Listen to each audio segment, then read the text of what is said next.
Welcome back to the channel. It's me, Eric. If you're new, please subscribe. On the last episode, we ended up doing all the technical measurements on the engine build and getting the clearances correct.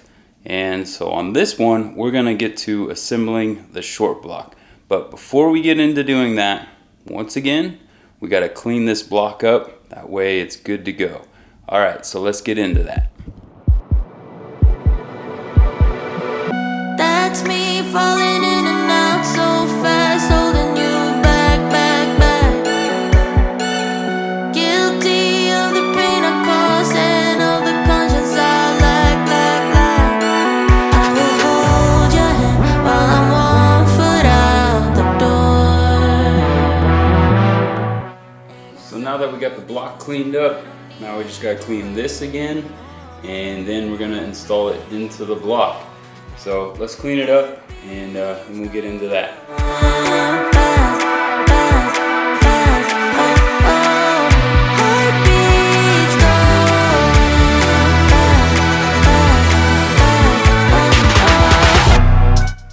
Alright, now that we got everything all cleaned up, we're ready to drop this thing in, and I'm just going to be using Amsoil's assembly lube in order to do so, to keep this thing lubricated upon first fire. You don't want to run it dry, so we're going to get to doing that first. I almost forgot, we got to install these guys in the block, and these are just oil squirters to make sure you keep things lubricated in there. So we got to get these things installed in each one of the cylinders, and I think the torque spec's like 24 foot-pounds on these, so yeah, we'll get to doing that.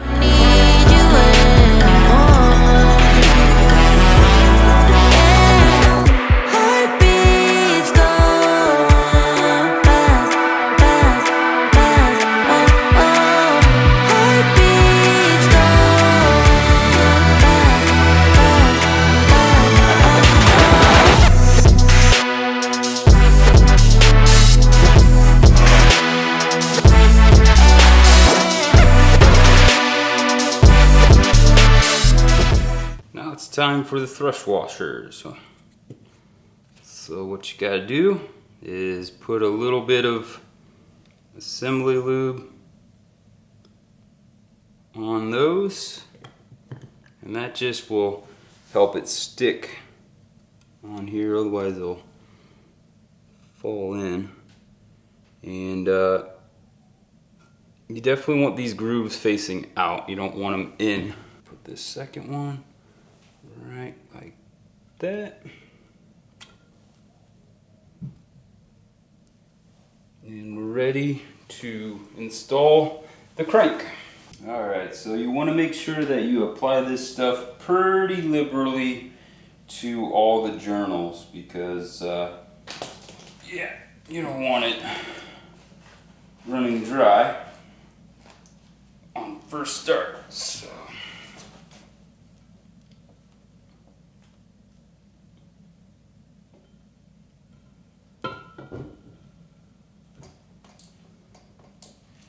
So we got to torque this thing down just like we did when we were checking the bearing clearances. So it's got to be a particular order, and I'll put that order up on the screen for you guys. But let's get to torquing this thing down.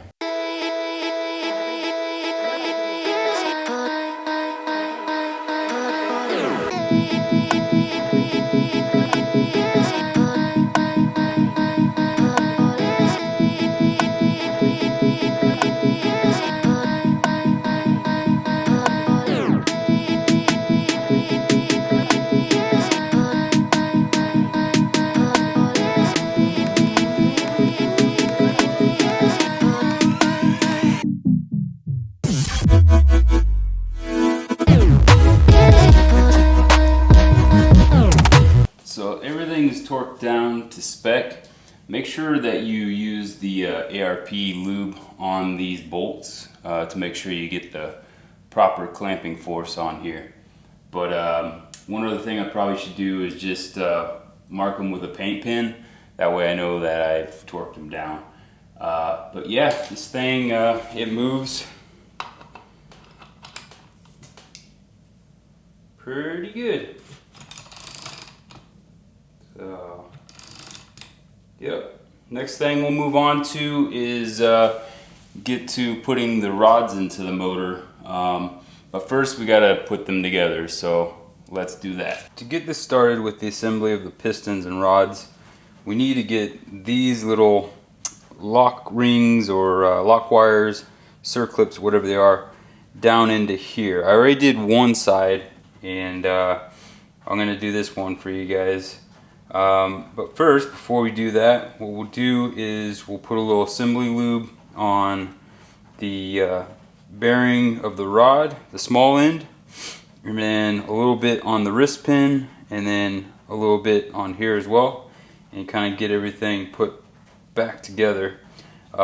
Something to note is that this would be the timing chain side, that little indicator right there, that little dot, the timing chain side, and you can also tell the intake valve reliefs are a little bit larger than the exhaust. So when installing the rod, you're going to want to have the bearing tang towards the exhaust side or the back side of the motor, the firewall side of the motor. So that would look something like this right here. So let's get this all lubed up, and then we'll get it all put together, and I'll show you guys how to get that circlip in. On this guy here.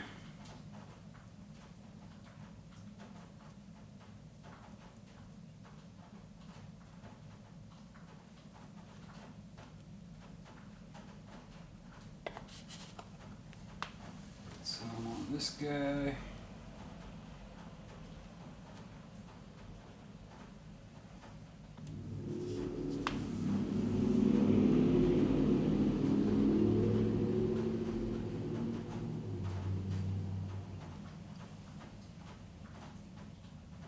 Double check it.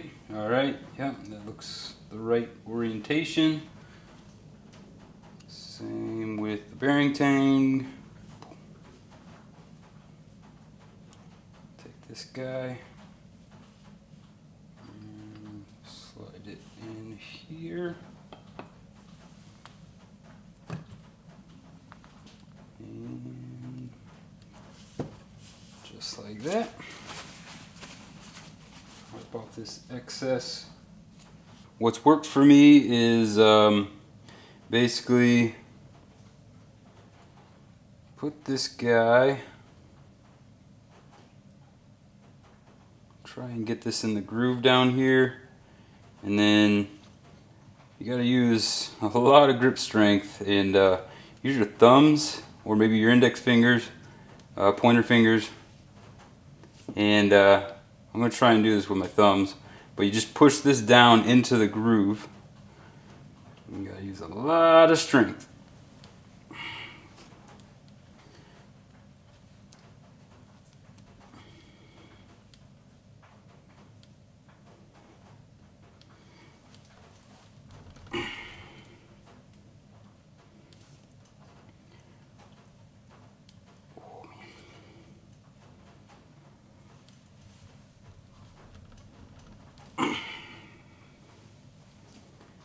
And then just take a flathead screwdriver that doesn't have any markings on the tip or anything like a grip or anything. And then while using a little bit of pressure, just take the end of the circlip and kind of lift up. Press it in, a little bit of pressure. Didn't work the first time, that's all right. Try again, kind of lift up, and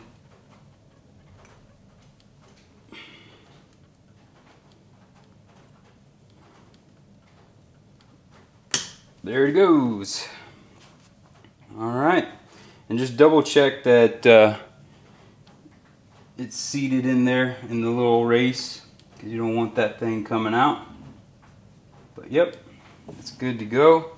The pin is locked in there, and as you can see, moves around. So that's how you assemble the rod and piston. Since the piston rod is assembled, now we got to put the rings onto the piston, and I'll show you guys how to do that. So these pistons come with this little sheet, and it shows you exactly the orientation of the rings, how they're supposed to go on the piston. So we will follow that. Remember those boxes or baggies that you labeled? This is the time that you use them. So what we're going to end up doing is installing the rings. The shiny one is the top compression ring. Black or dull one is the second compression ring. Oil ring expander, and then you have two oil rings, a top and a bottom one. So we'll probably start with the bottom one first and get that installed in here. So this is recommending bottom oil rail gap will go somewhere over here in this direction.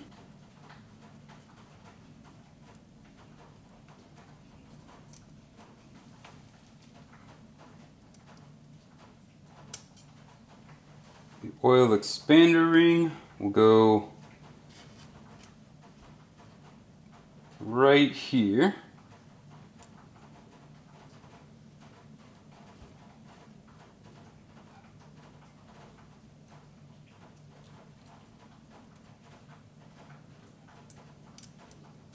Get that guy right there.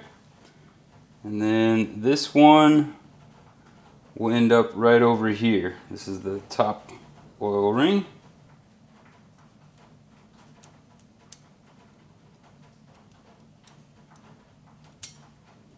The second compression ring, which was, like I said, that little darker one, it's going to end up over here.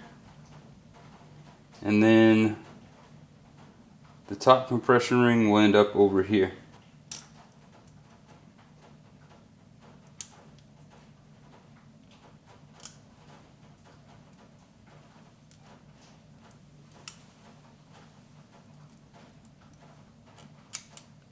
And make sure that those little letters or markings on the rings are facing up.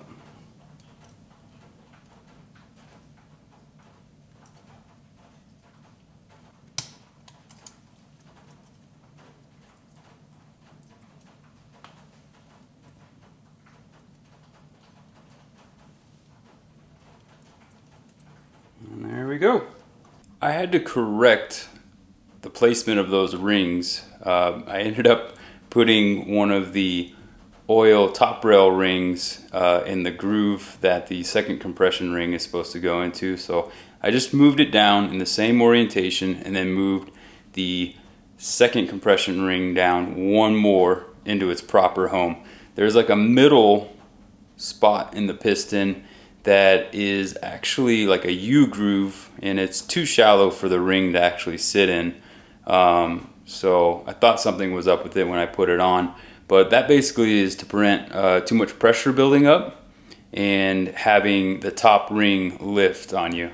So it's pretty cool design, but good tip for you guys if you're trying to build one of these motors and want to know yeah, what's going on with those three. It looks like three little gaps, but it's actually only two for the compression rings, and then that second one is just too shallow. So now we're ready to drop these in the block, so let's get to doing that. First thing we're gonna want to do is get a little ATF. Seen Devin do this little trick, and yeah, I think it's gonna work out just fine. So a little ATF fluid on the cylinder wall helps kind of get the piston into the cylinder. So I'll just put a little bit in there, and then put a little bit onto the piston itself. I picked up this ring compressor from Wiseco. I got it off of Map Performance, but this one is 86.5 millimeters, and it's perfect for these pistons, and it helps just guide it right into the cylinder walls. So use that ATF fluid and put a little bit on the inside here. Just makes it nice and slick. And Like Devin had mentioned, this stuff is supposed to help seat the rings quickly when you first start up the motor. So we'll do that. And you want to make sure that this thing is flat on the top here, that there's no gaps at all when you're trying to put the piston in. Just take a look at our piston, the marking facing that way, so that's the front of the engine, and just double check, make sure your rings are all in the right orientation, and yeah, it does look like they are. So like I said, put a little bit on the skirt.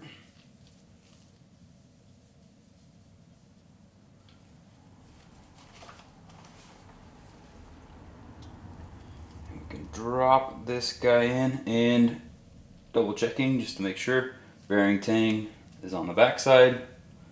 So we're good to go. We're going to drop this guy right in here like so. And we want to make sure, might have to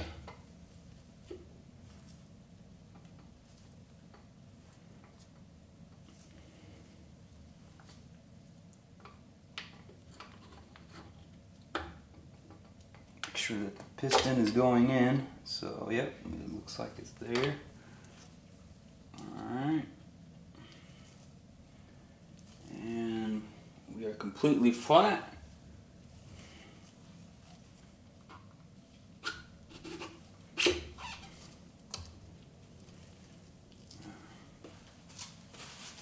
Sometimes you might have to grab a mallet and give it a couple taps.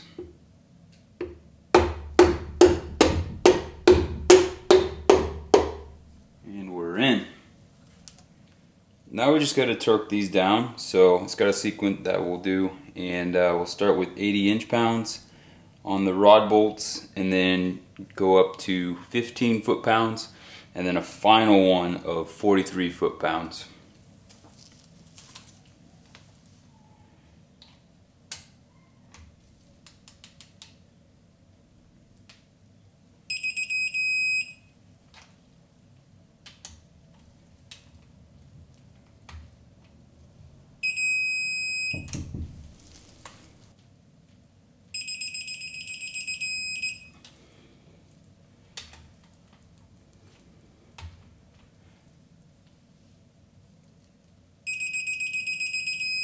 I already installed the other 3 pistons in here, and I believe the rotating assembly is all finished up. And you can see it rotates quite nicely.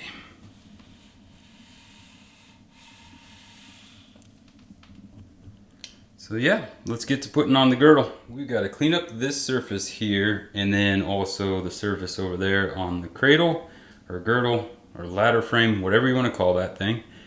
And we'll just use some brake cleaner, and then what we'll end up using, this 3-bond, this is a 1215, is what we use to seal this thing up. So let's get to cleaning this thing up.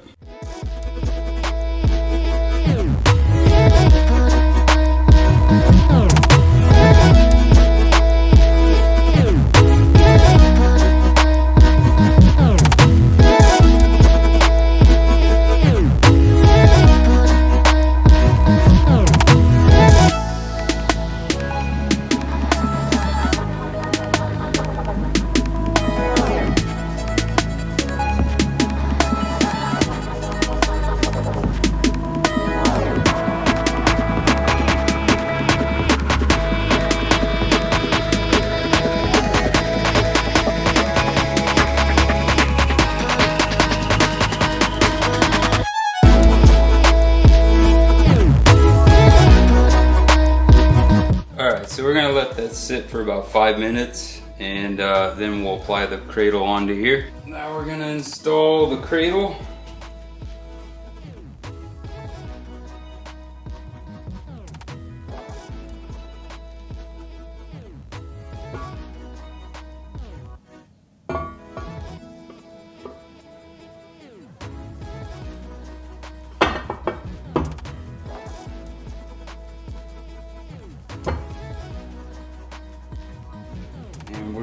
bolts in the cradle.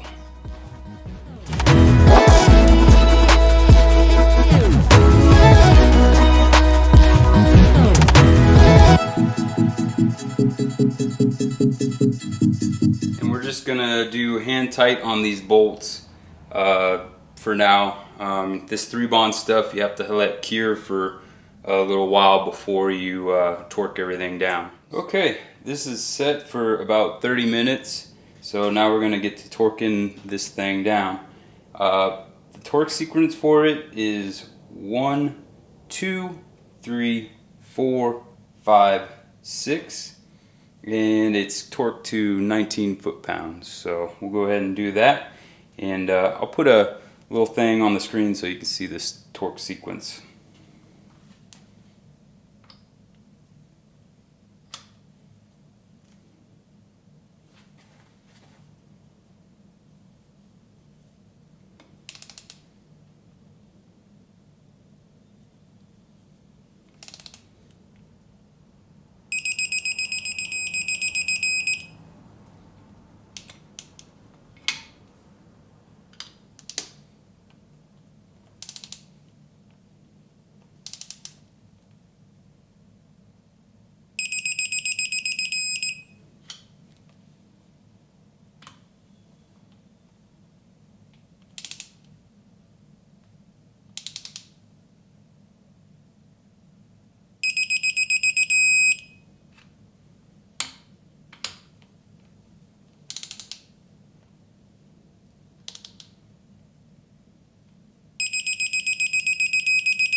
And that's it, guys. It's all torqued down. So it's been a pretty long video, so I'm gonna wrap this up right here. If you guys enjoyed this video, make sure you smash that like button and be sure to subscribe. On the next video, we're gonna get to installing the head on this thing, so you won't want to miss that. Alright, thank you for watching, and until next time.